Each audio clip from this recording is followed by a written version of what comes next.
إن الذين آمنوا وعملوا الصالحات كانت لهم جنات الفردوس نزلا خالدين فيها لا يبغون عنها حولا قل لو كان البحر مدادا لكلمات ربي لنفد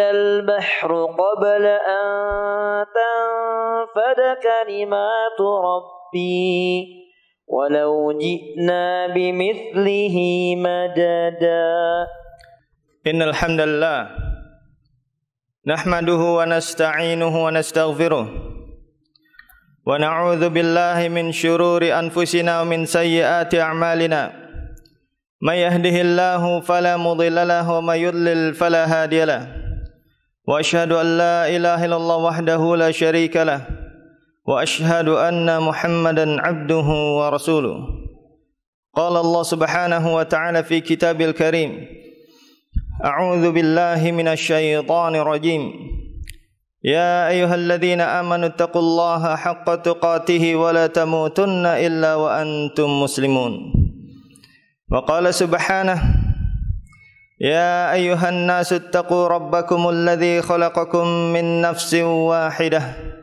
وخلق منها زوجها وبث منهما رجالا كثيرا ونساء واتقوا الله الذي تساءلون به والأرحام إن الله كان عليكم رقيبا وقال سبحانه يا أيها الذين آمنوا اتقوا الله وقولوا قولا سديدا يصلح لكم أعمالكم ويغفر لكم ذنوبكم ومن يطع الله ورسوله فقد فاز فوزا عظيما أما بعد.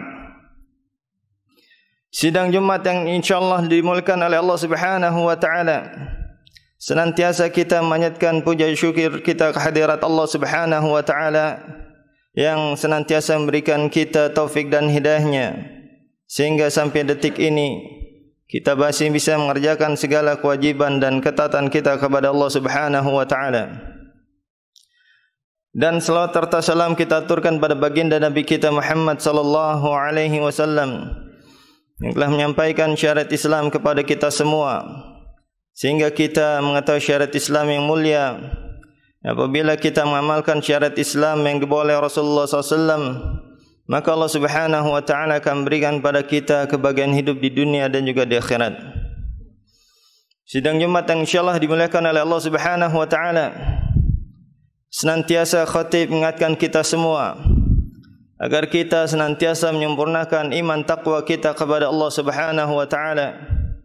Karena dengan keimanan dan ketakwaan kepada Allah Subhanahu wa taala, maka Allah Subhanahu wa taala akan berikan kepada kita kebahagiaan hidup di dunia dan juga di akhirat.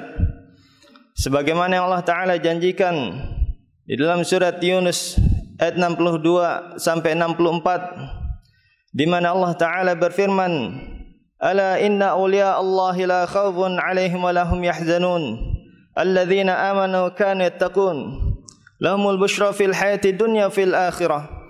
La tabdila li kalimatillahi dzalika wal fawzul azim. Ketahuilah bahwasanya wali-wali Allah tidak ada kekhawatiran atas mereka dan tidak pula mereka bersedih hati, yaitu orang-orang yang beriman dan bertakwa kepada Allah Subhanahu wa taala. Bagi mereka kabar gembira di kehidupan dunia dan kehidupan akhirat. Tidak ada perubahan dari janji-janji Allah dan itulah kemenangan yang besar. Maka di sini Allah Subhanahu wa taala menjanjikan kepada orang-orang yang beriman bertakwa kepada Allah Subhanahu wa taala, Allah janjikan kepadanya kebahagiaan hidup fil hayatid dunya wa fil akhirah, di kehidupan dunia dan juga di kehidupan akhirat.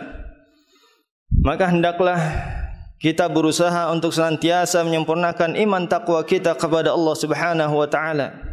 Apabila kita ingin kebahagiaan hidup di dunia dan juga di akhirat, maka hendaklah kita senantiasa menyempurnakan iman takwa kita kepada Allah Subhanahu wa taala.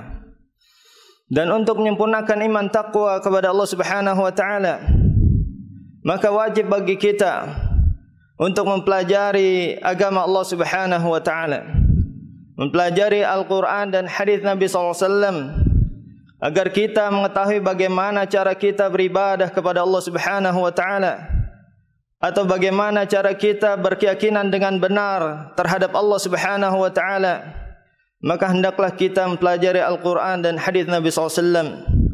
Karena Allah Subhanahu wa taala berfirman di dalam surat Al-Baqarah ayat kedua, Allah taala berfirman, "Dzalikal kitabu la raiba fihi hudal lil muttaqin." Itulah kitab tidak ada keraguan padanya, petunjuk bagi orang bertakwa. Dan juga Allah taala berfirman dalam surat An-Najm ayat ketiga dan 4, Allah taala berfirman, "Wa ma yantiqu 'anil hawa in huwa illa wahyuha." Dan tidaklah Rasul berucap dengan hawa nafsunya, akan tapi yang diucapkan hanya wahyu dari Allah Subhanahu wa taala. Maka apabila kita ingin mencari kebenaran, ingin agar ibadah kita diterima oleh Allah Subhanahu wa taala dan keyakinan kita diterima dan diridai oleh Allah Subhanahu wa taala, hendaklah kita mempelajari Al-Qur'an dan hadis Nabi sallallahu alaihi wasallam.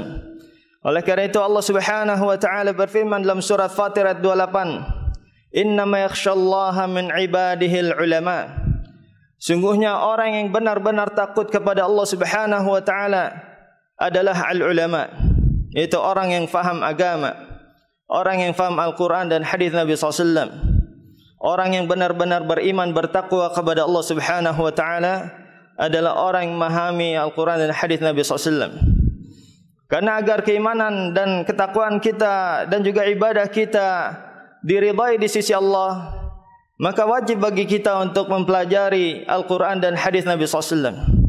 Tidak bisa dengan karangan-karangan kita untuk meyakini, untuk berakidah dengan benar, untuk beribadah dengan benar, maka tidak bisa dengan karangan kita.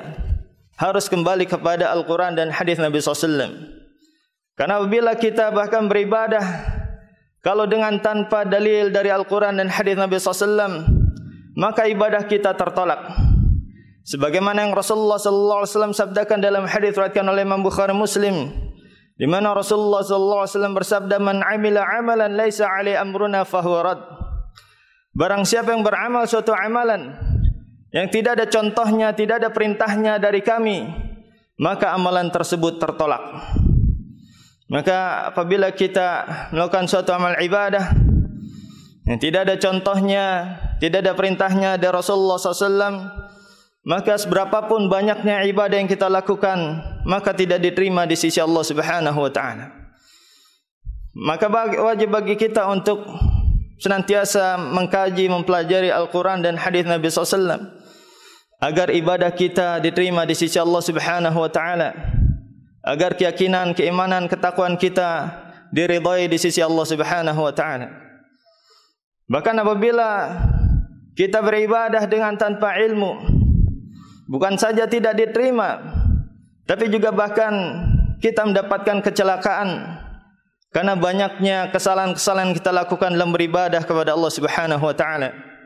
Sebagaimana yang Allah taala tegaskan dalam surat Al-Ma'un, di mana Allah taala berfirman, "Fawailul lil musallin alladzina hum an salatihim sahun alladzina hum yura'un."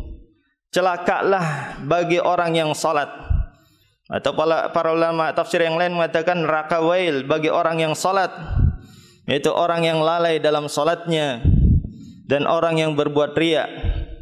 Dan kata Al-Hafidz Ibnu Katsir, lalai dalam salatnya, beliau menjelaskan imma an waqtiha fayuakhirunaha ila akhiriha daiman aw ghaliba. Lalai dari waktunya, dia senantiasa mengakhirkan waktunya atau keseringannya mengakhirkan waktunya. Wa imma an adaiha bi arkani wa syurutiha al wajhil ma'muri bih. Atau lalai dari menunaikan rukun-rukunnya dan syarat-syaratnya sebagaimana diperintahkan. Wa imma anil khusyu'i wa adam tadabburi ma'naha. Atau lalai dari kekhusyuan dan memahami maknanya. Maka dari sini kita mengetahui pentingnya kita mempelajari Al-Quran dan hadis Nabi SAW agar ibadah kita diterima di sisi Allah Subhanahu wa taala. Karena kalau tidak, mungkin saja ibadah kita tidak diterima atau bahkan kita terancam mendapatkan azab dari Allah Subhanahu wa taala, na'udzubillah. Dan juga untuk ikhlas butuh ilmu agar kita bisa senantiasa ikhlas kepada Allah Subhanahu wa taala. Maka dari sini menunjukkan pentingnya kita mengkaji Al-Quran dan hadis Nabi SAW agar kita bisa menyempurnakan ibadah kita kepada Allah Subhanahu wa taala. Dan diriwayatkan oleh Imam Bukhari dan Muslim bahwasanya ada salah seorang sahabat melakukan salat kemudian datang pada Rasulullah SAW, fasallama alaihi faradda alaihi salam. Dia memberikan salam kepada Rasulullah dan Rasulullah SAW menjawab salamnya. Kemudian Rasulullah SAW mengatakan, irji' fasalli fa innaka lam salli. Pergi kembali kamu salat karena sungguhnya kamu tadi belum salat. Kemudian dia salat lagi. Kemudian dia datang lagi kepada Rasulullah SAW untuk kedua kalinya. Dan Rasulullah SAW mengatakan, irji' fasalli fa innaka lam salli. Kembali lagi kamu salat karena sungguhnya kamu belum salat. Sampai di ketiga kalinya dia kembali lagi kepada Rasulullah. Kemudian dia mengatakan, ya Rasulullah, walladzi ba'atsaka bil haqq ma'sin ghairi hadza fa'allimni. Ya Rasulullah, demi zat yang mengutus engkau dengan kebenaran, aku tidak bisa lagi kecuali salatku ini, maka ajarkanlah kepadaku. Maka kata Rasulullah SAW, idza qumta ila sholati fakabbir faqra ma tayassara ma'aka minal Qur'an. Apabila engkau ingin melakukan salat, maka takbirlah dan bacalah dari apa yang mudah dari Al-Qur'an. Tsumma rka' hatta tatma'inna raqi'a. Kemudian kamu rukuk sampai kamu tenang, tumakninah dalam mengerjakan rukuk. Tsumma rfa' hatta tastaqima qa'ima. Kemudian kamu berdiri sampai kamu tenang lurus dalam berdiri. Tsumma sujud hatta tatma'inna sajida. Kemudian kamu sujud sampai kamu tenang dalam melakukan sujud tersebut. Tsumma rka', tsumma irfa' hatta tatma'inna jalisa. Kemudian kamu berdiri sampai kamu duduk dengan tenang, ya, dan dalam tumakninah. Tsumma sujud hatta tatma'inna sajida, tsumma fa'al fi salatika kulliha. Ya, kemudian sujud sampai kamu tenang dan lakukanlah seperti itu di dalam salatmu. Para ulama menjelaskan orang ini melakukan salat dengan tanpa tumakninah. Yang mana tumakninah ini termasuk di antara rukun salat. Apabila ditinggalkan maka salatnya akan batal. Maka di sini pentingnya kita mengetahui syarat-syarat salat dan rukun-rukun salat dan wajib salat agar salat kita diterima sisi Allah Subhanahu wa taala. Dan ini tidaklah kita ketahui kecuali dengan pelajari Al-Qur'an dan hadis Nabi SAW. Hadirin majalis al-ilm agar kita bisa memahami bagaimana kita beribadah kepada Allah Subhanahu wa taala. Maka sekali lagi di sini menunjukkan pentingnya ilmu, pentingnya mempelajari agama Islam. Oleh karena itu Rasulullah SAW mengatakan dalam hadis riwayatkan oleh Imam Ibn Majah, disahihkan oleh Syekh Al-Albani dalam Sahih Al-Jami' dari Anas bin Malik radhiyallahu taala di mana Rasulullah SAW bersabda, talabul ilmi fariidatun ala kulli muslim. Menuntut ilmu wajib bagi setiap muslim. Maka ini adalah kewajiban bagi kita semua agar kita bisa beribadah kepada Allah dengan apa yang diridhai oleh Allah Subhanahu wa taala, agar kita bisa berkeyakinan kepada Allah dengan keyakinan yang benar, dengan akidah yang benar, yaitu akidah yang kembali dan berdasarkan Al-Qur'an dan hadis Nabi sallallahu alaihi wasallam. Aqulu qauli hadza wastaghfiruh innahu wal ghafurur rahim.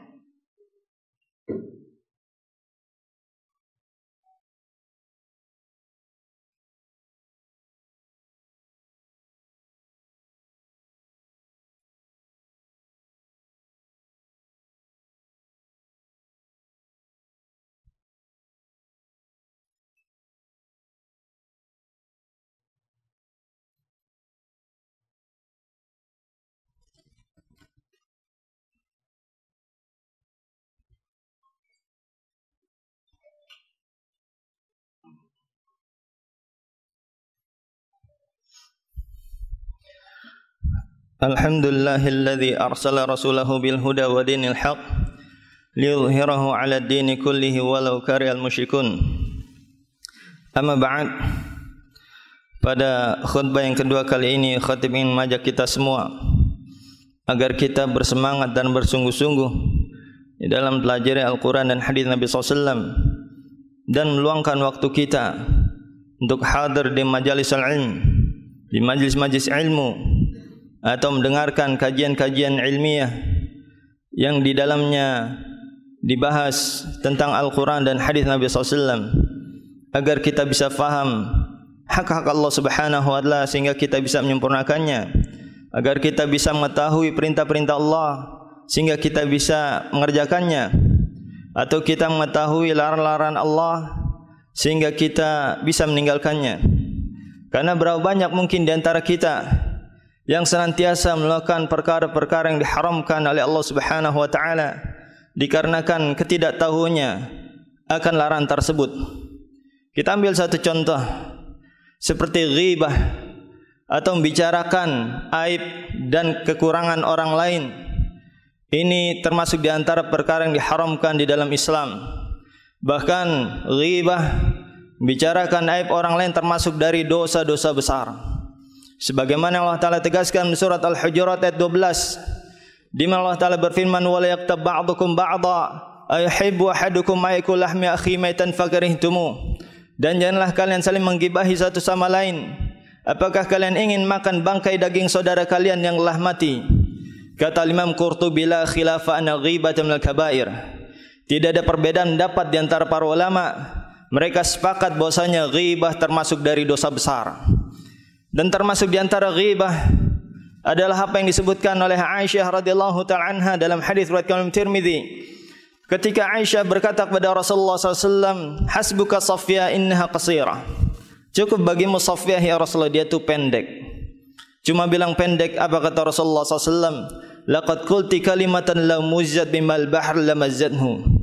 Kau telah mengucapkan satu kalimat, satu ucapan yang kalau dicampur dengan air di lautan, maka air di lautan akan menjadi keruh dan bau busuk. Cuma bilang si fulan pendek, ini diharamkan di dalam Islam.